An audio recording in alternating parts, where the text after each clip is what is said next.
kind of a work environment. Yeah, so there's a lot of, rare. it is rare. Yeah, there's a lot of freedom in that. And that's where I think it felt like family, Yeah. you know, Yeah. so.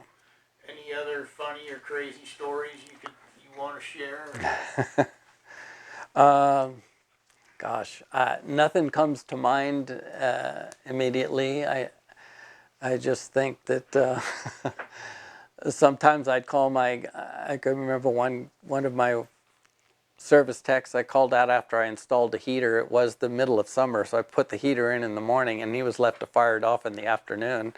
And I heard back from him later, and he says, "Thanks for leaving me in that 116-degree attic to fire off your furnace," you know. And but you know, we would trade compliments as workers do throughout, but always tried to keep it lighthearted.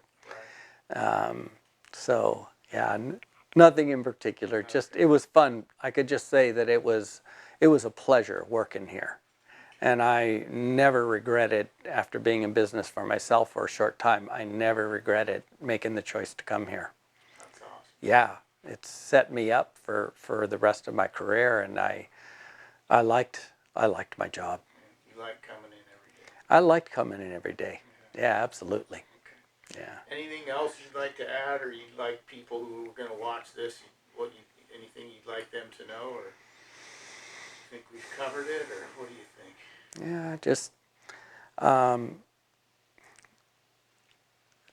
I guess you get what you pay for, and sometimes, you know, my bid would be higher than other shops because we were a union shop, sometimes bidding against non-union workers, and they didn't have the overhead that we have, and they didn't have the pay scale that we had, and it was my job to not, I never believed in hard selling anything. I wouldn't feel good about myself if my job was to just make money, dollars and cents.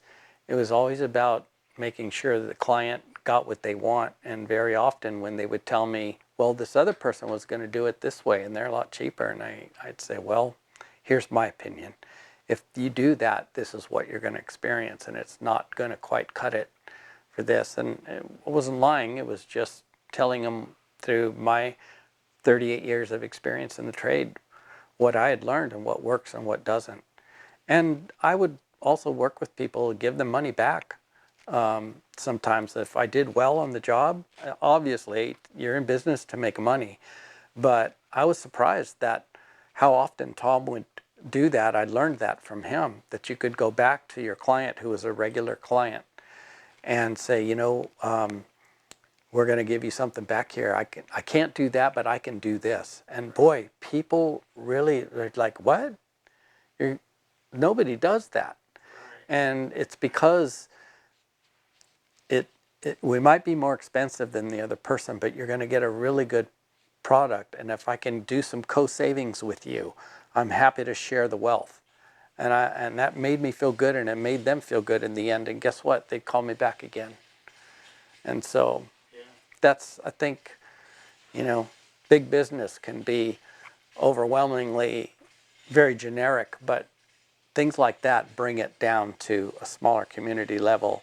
And you can look that person in the eye if you see them on the street and have a relationship with them, and they know that you did them a favor, and they did me a favor because they hired me and produced a living, and we came up with a good product. So what goes around comes around.